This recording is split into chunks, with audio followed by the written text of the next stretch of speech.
I heard my name shouted across the base and considered pretending I didn't hear it. The voice belonged to Sergeant Pierce, and I could tell from his tone that whatever he wanted wasn't going to be go. I heard Sergeant Pierce calling my name across the base. His voice carried over the morning bustle, sharp and urgent. I pretended not to hear him. It was early Thursday, just after breakfast. I quickened my pace toward the mess hall, hoping to lose him in the crowd of soldiers heading for second coffee. Private Langford! Marcus Langford! Pierce's voice grew louder. I could tell he was closing the distance between us. I rounded the corner of the admin building and nearly collided with Theo. He jumped back like he'd seen a ghost. Holy shit, Theo whispered. His face went completely white. Marcus? I frowned at my bunkmate's reaction. Yeah? What's wrong with you? Before Theo could answer, Sergeant Pierce's hand clamped down on my shoulder. He spun me around to face him. Langford. Pierce's eyes widened. His mouth opened and closed without making a sound. I stood at attention out of habit. Yes, Sergeant? Pierce stared at me for a long moment. His face had drained of color. Where the hell have you been, soldier? Right here, Sergeant. On base. Following my regular duties. I was confused by the question. Pierce shook his head slowly. That's impossible. You've been missing for 3 days. I laughed, thinking this was some kind of joke. What are you talking about? I was at PT yesterday morning and the day before. No, you weren't. Theo's voice was barely audible. I haven't seen you in the barracks since Monday night. A cold feeling spread through my chest. That's ridiculous. I've been here the whole time. The entire base has been searching for you since Tuesday, Pierce said. His voice had lost its usual edge. We thought you were dead. My mind raced through the past few days. I remembered everything clearly. Morning PT, weapons training, mess hall meals, evening downtime. It was all there. There's been a mistake, I insisted. I've been right here. Ask anyone. Pierce exchanged a look with Theo. We did ask everyone. Nobody's seen you since Tuesday morning. I felt dizzy suddenly. The world seemed to tilt sideways for a moment. You need to come with me right now, Pierce said. His tone left no room for argument. Lieutenant Caleb needs to see you immediately. Theo was still staring at me like I might disappear if he blinked. How is this possible? Pierce grabbed my arm and started walking me toward the command building. His grip was unnecessarily tight. I don't understand what's happening, I said. My voice sounded strange in my own ears. We passed the motor pool where Corey, my squad leader, was inspecting a vehicle. He looked up casually, then froze mid-motion. Marcus? Corey dropped his clipboard. What the fuck? Pierce nodded grimly. I know. Found him walking toward the mess like nothing happened. But we searched everywhere, Corey said. His eyes were wide with disbelief. Trevor had the MPs combing every inch of this place. Pierce shrugged. Tell Caleb we found him. I'm taking him there now. We continued toward headquarters in silence. My mind was spinning, trying to make sense of what was happening. The lieutenant's office was on the second floor. Pierce knocked once, then pushed the door open without waiting for a response. Lieutenant Caleb was at his desk, reviewing paperwork. He looked up with irritation that quickly transformed into shock. Private Langford? Caleb stood so quickly his chair rolled back and hit the wall. How? Where did you find him? Walking across the quad, sir, Pierce reported. Says he's been here the whole time. Caleb's face hardened. That's impossible. We've had the entire base looking for you since Tuesday morning, when you failed to report for duty. Sir, with all due respect, I've been present for every scheduled activity, I said. My voice was steady despite my racing heart.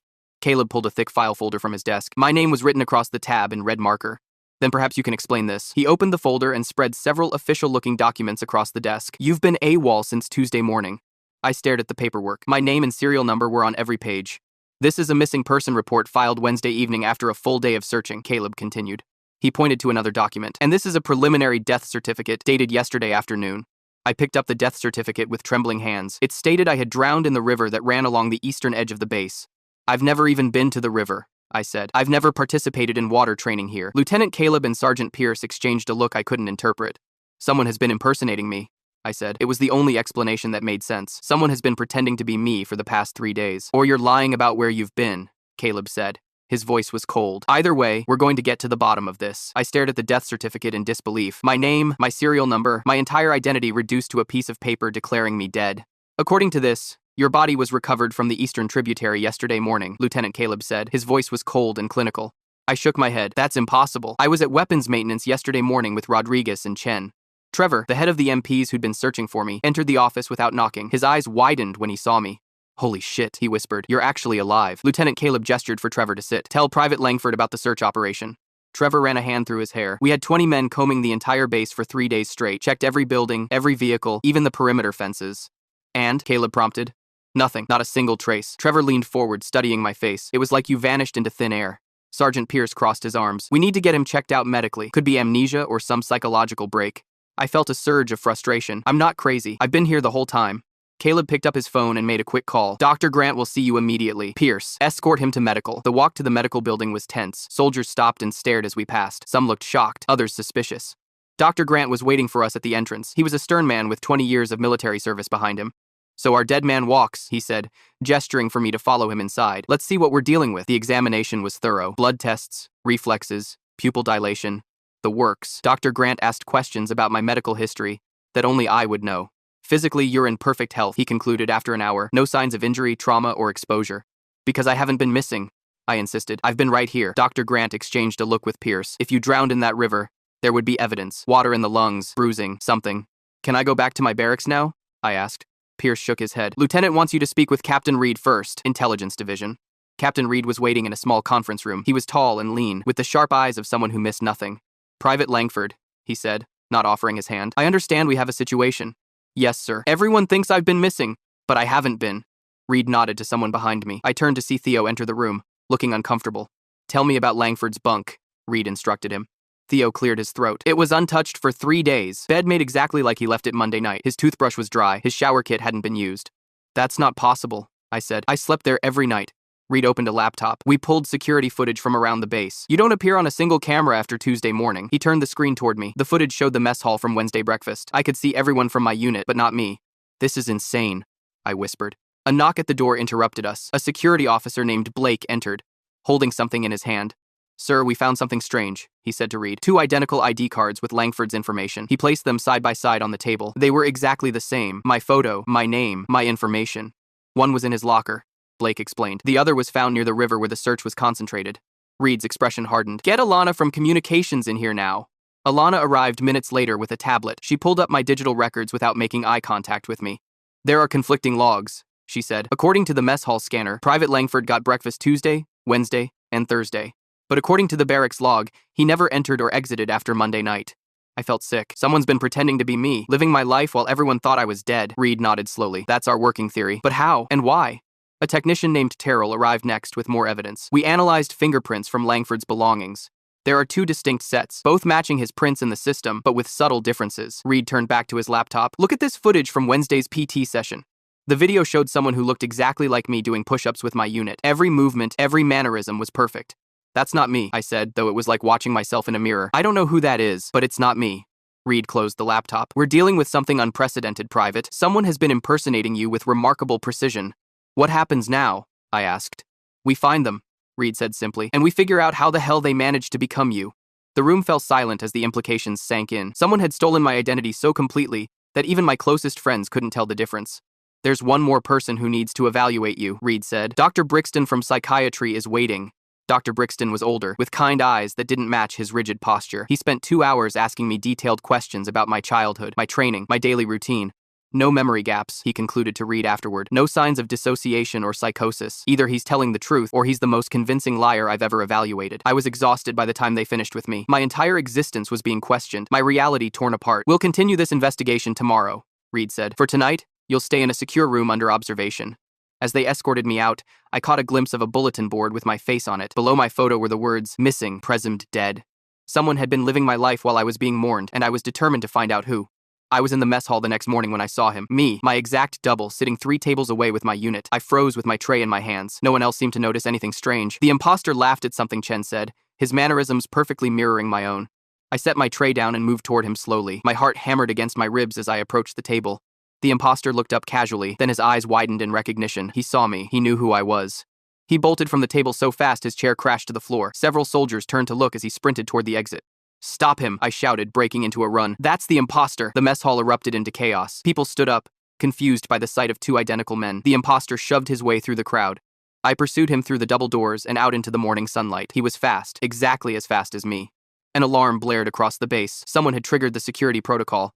Captain Reed appeared from nowhere, blocking the imposter's path. "Freeze! Military police!" The imposter changed direction, heading toward the supply buildings. 3 MPs joined the chase, their boots pounding on the pavement behind us. I kept him in my sight as he ducked between buildings. He knew the layout of the base perfectly. Of course he did. The base went into full lockdown within minutes. Sirens wailed as security teams sealed all exits. "He's heading for the storage area," I shouted to the MPs behind me. I knew exactly where I would hide if I were running. We cornered him in Building 7, a massive warehouse filled with equipment and supply crates. Captain Reed arrived with a full tactical team. "We have the building surrounded," Reed said into his radio. "All personnel maintain positions." The search took nearly an hour. We found him crouched behind a stack of ammunition crates in the back corner. He looked exactly like me, down to the smallest detail. Same haircut, same eyes, same small scar on my chin from basic training. "Who are you?" I demanded as the MPs secured him. My voice shook with anger and confusion. The imposter stared back at me with my own eyes. I'm Marcus Langford, he said in my voice. You're the imposter. Reed had him handcuffed and escorted to a secure interrogation room. I followed, unable to look away from this perfect copy of myself. Lieutenant Caleb and Sergeant Pierce were waiting when we arrived. Their faces showed identical expressions of shock. This is impossible, Pierce whispered. They're exactly the same. Reed placed the imposter in a chair across from me. We sat facing each other like mirror images. One of you is lying, Reed said simply. We need to figure out which one.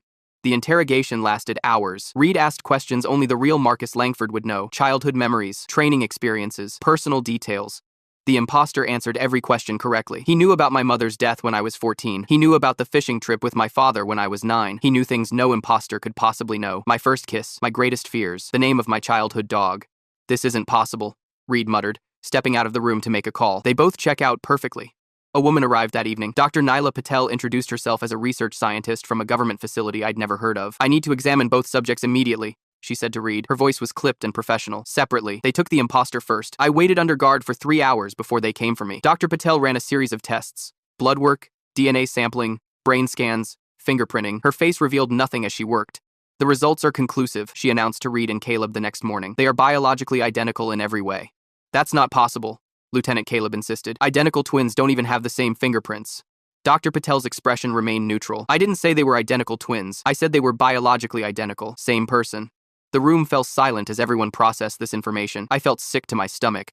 How is this possible? Reed finally asked. I believe we're dealing with a quantum displacement event, Dr. Patel said. In layman's terms, a duplication across parallel realities. The imposter was brought back into the room. He looked exhausted, with dark circles under his eyes, my eyes. Tell them what happened, Dr. Patel instructed him. From your perspective, he looked at me, then at the officers. I was doing PT near the river on Tuesday morning. I slipped on the bank and fell in. My blood ran cold. I'd never been near that river. The current pulled me under, he continued. I thought I was going to drown. Then suddenly I was somewhere else on the base. Dry, safe. Dr. Patel nodded as if this confirmed something. And you continued with your duties, believing you'd simply had a close call? Yes, the imposter said. I didn't think anything strange had happened until yesterday when I saw him. Dr. Patel turned to the officers. This is consistent with quantum displacement theory. A traumatic event caused a tear between parallel realities. In English, Doctor, Lieutenant Caleb demanded. He fell into the river in his reality and emerged in ours, she explained. Meanwhile, our Marcus Langford continued to exist here, creating a duplication. I stood up furious. That's insane. He's lying. Dr. Patel looked at me with clinical interest. There's an easy way to test my theory. Separate them by significant distance. They placed the imposter in a vehicle and drove him to the far side of the base. I remained in the interrogation room with Reed and Dr. Patel. After 20 minutes, Dr. Patel received a call. She listened, then turned to Reed. Have someone prick his finger with a needle. Reed gave the order through his radio. Moments later, I felt a sharp pain in my finger. I looked down to see a drop of blood forming, though nothing had touched me. What the hell? I whispered, staring at the blood. Dr. Patel nodded. Quantum entanglement. They share a physical connection across the barrier between realities. The imposter was brought back. Looking as shaken as I felt, he held up his finger, showing an identical drop of blood. This isn't possible, I said, though the evidence was right in front of me. The government has been researching quantum physics for decades, Dr. Patel explained. We've seen this phenomenon before, though never with humans. The imposter suddenly lunged toward the door. He shoved Blake, the security officer, into the wall with unexpected strength. Blake's head hit the concrete with a sickening crack. He collapsed, blood pooling beneath him. I felt a sudden, blinding pain in the back of my head. I reached up and my hand came away wet with blood. Don't let him escape! Reed shouted as the imposter bolted through the door. MPs tackled him in the hallway. Dr. Patel knelt beside me, examining the wound that had appeared on my head. This confirms it. What happens to one, happens to the other. The imposter was restrained again and brought back into the room. He glared at me with my own eyes. It was an experiment, he said, his voice low and angry. They were testing quantum barriers at a facility near our base. What experiment? Reed demanded. In my reality, the government was trying to create passages between dimensions, the imposter explained. Something went wrong. My world started dying. Dr. Patel's expression changed for the first time. She looked alarmed. What do you mean, dying? Reality itself was breaking down, the imposter said. The river was the boundary between worlds. I didn't fall in by accident. I stared at him, understanding dawning. You came here on purpose. He met my eyes with a cold determination I recognized. I had to. There was no choice. Dr. Patel turned to Reed. We need to contact my superiors immediately. If he's telling the truth, we have a much bigger problem than a simple duplication. I looked at my duplicate, this other version of myself who had crossed between realities. We were the same person, yet completely different. What happens now? I asked, dreading the answer. Dr. Patel's response was clinical and detached. Only one Marcus Langford can remain in this reality.